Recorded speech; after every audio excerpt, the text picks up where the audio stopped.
madame le secrétaire d'État di nuyu say collaborateurs yëpp di nuyu sama collègue yi dañ leen di féliciter bu baax a baax parce que gis nga suñ toogee di def comparaison gis naa gars yi joxe fi leçon de morale yi bari mais ñii dañ leen a ëpp yërmande te loolu mun naa ko waat billahi wallahi taalaahi on était là à la 14e législature. Ils étaient insensibles 86 morts moo amoon fii musuñu taxaw fii métti lu ko wala jaale kon bu leen jéem sax comparé wu seen bopp ak ñi ñoo leen ëpp humanisme ñoo leen ëpp élégance et je vais vous le dire man je suis Haalpulaar kii nekk suñu ginnaaw Amadou Timbo du Haalpulaar fañ ko fekk du fii lañ ko fekk ci assemblée nationale bu fekkoon ne ñun bugguñu liggéey bugguñu Sénégal. kon du ñu liggéey ak moom tey c'est le plus proche collaborateur tey jii du président de l'Assemblée nationale te mbokk Macky Sall la bu leen kenn dugal ci di leen jéem a moraliser bu leen ko nangu ñun xam nañ fu ñu jëm xam nañ lu ñu bëgg. loi bi projet de loi bi madame le ministre yàgg na ci circuit bi xam li xew ci prison yi am yërmande bi nga am ci prison yi ñu ngi naan la na nga nekk yaay na nga nekk baay. mais nekkoo tax ñi voté projet de loi bi nga indi ko fii au niveau de l'Assemblée nationale parce que xam nga li nga xam ne moom mooy jafe-jafe yi nekk ci prison yi te suñu président de la République dafa am lu mu waxoon lu leer ba muy doog nga dafa ne woon l'ordre politique ne supplantera jamais l'ordre légal te loolu ci lañ nekk boobu ba tey droit yi ñuy wote pour sénégalais yi boobu ba tey ci loolu lañ nekk situation bi am le premier ministre Ousmane Sonko balaa moo dem na école de police sensibilisée. wax ak les forces de l'ordre wax ak le ministre de l'intérieur tey jii bu ngeen déggee seen élément de langage parce que am na ku fi dem boo wax ne yéen ñi gaañu ci xeet bi lañ bokk te ci région nangam lañ dëkk moo tax il faut poursuivre les enquêtes man je l'ai dit et j'y crois fermement il y a parmi dans l'administration ñoo xam ne dañuy saboter ils ne veulent pas que nous réussissions loolu moom moo am. nanguwuñ bavure policière duñ ko nangu ñun ñu jaar ci di ko nangu man maa ngi nii je suis un exemple patent député fii assemblée nationale sama bureau lañ ma fekk jël ma foofu ak agu léewu yóbbu ma ci ginnaaw fii amul lu ñu ma defut dóor yi métti torturé ma ndax lan parce que j'étais pas d'accord que ñu reporter les élections présidentielles ñun amul lu ñu dajul fii. donc yii nii nañ ci continuer ndànk-ndànk leneen lu ma ci wax mooy maa ngi bëgg na nga jàppale sa procureur Saliou Dicko boobu na nga ko protéger na nga ko jàppale il est courageux yéen dossier homosexuel kan moo koy yëngal kan moo ko ñeme woon yëngal dossier yooyu yàgg na fi pourtant nous n'avons pas encore voté de loi sur l'homosexualité ñëpp ñu ngi ñuy xaar foofu mais pourtant yëngal nañ ko félicitations madame la ministre dafa nekkoon loo xam ne dafay doon gangréner suñu société. du ay valeurs c'est des anti-valeurs te ñun dañoo waxoon depuis le début ñun gëmuñu loolu dossier boobu tey jii ñu ngi koy yëngal te kuñ ci war a téye itam ñu ngi la ciy téye kon kay bravo à vous ñun li nga xam ne moom la ñu waxoon ak sénégalais ñu ngi koy def su paree loolu damay dellu gee ngi neew tuuti gis naa ne tribunal départemental bi budgétisé nañ ko ba dañ ko fa war a def mais suñu sañoo ñu am maison d'arrêt aussi parce que ñun aussi tam suñu doom yi même bu ñu defee ñaawtee fi tam.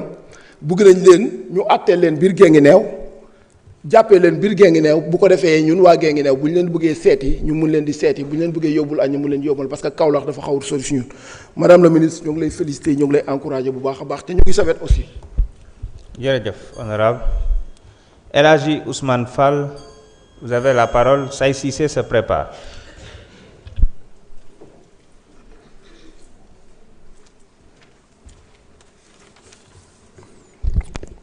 Merci président ñu lay di nuyu madame la ministre Yacine Fall ma sœur Marie-Rose et l'ensemble de vos collaborateurs.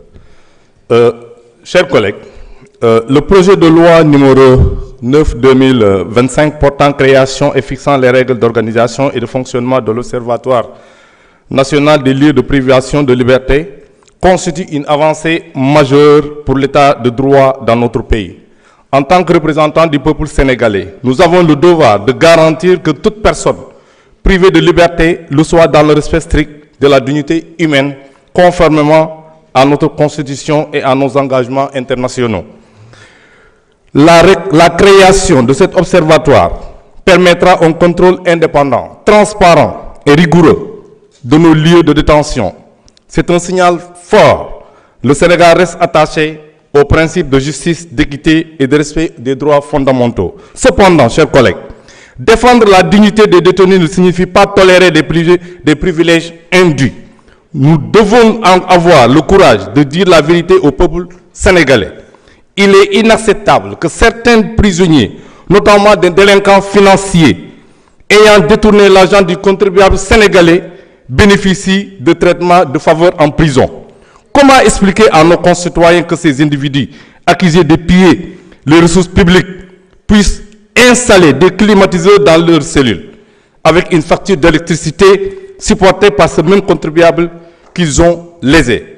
Comment tolérer que certains disposent de téléphones pour manipuler, influencer ou poursuivre le manœuvre depuis le lieu de détention?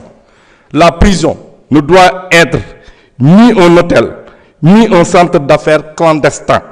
Elle doit être un lieu de détention de peine, dans la dignité, mais aussi dans la rigueur et l'égalité. L'Observatoire devra veiller au respect des droits, oui, mais aussi à l'équité entre détenus et à la application du règlement pénitentiaire. Aucun privilège ne doit prospérer dans l'ombre. En votant ce texte, chers collègues, engageons-nous pour une justice à la fois humaine et ferme, respectueuse des droits, mais intraitable face à l'injustice et au passe-droit. Cependant, chers collègues, je m'incline devant vous pour la mort de l'étudiant Abdoulaye Ba, mais aussi, ma koy wax que ñëpp ñu ko dégg, gàcce ngaalama yéen, vous étiez présent, dem ngeen ci hôpitaux yi seeti étudiants yi, dem ngeen ci commissariat yi seeti étudiants yi, mais ñoom ñu fi nekkoon duñ ko fàtte. Benn député fii la taxaw ci hémicycle bi ne ku fi yëngu ci waa Pastef ñu jàpp la takk la sandi la ci géej bi jën yi lekk la. Donc vous devez être fiers de vous.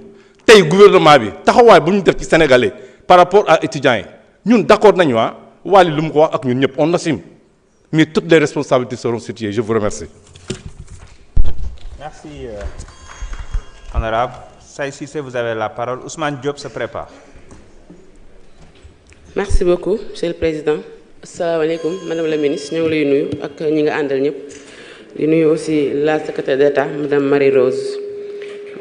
D'abord, dañuy présenter nos condoléances à la famille de Abdoulaye Ba, mais aussi à l'ensemble du gouvernement et à la communauté estudiantine. Madame la Ministre, soo gisee tey wax ji bari, c'est parce que dafa am lu ñu war a régler te réglé guñu ko. Ndax fekkoonte ne justice amoon na pour Bassirou Faye, justice amoon na pour Fallou Sène, tey benn force de l'ordre am fit di dóor bay rey doomu jàmbur. Parce que aussi ki ñu rey xale la mais aussi yaakaar la woon ci famille. Donc madame le ministre ñu ngi leen di xaar ci loolu ngeen leeral ko. Parce que nag am na ñu ci bëgg profiter pour bëgg a tilimal suñu ay leader. te xam na ne le président Ousmane Sonko il a toujours défendu ça. Il a toujours été devant auprès des étudiants.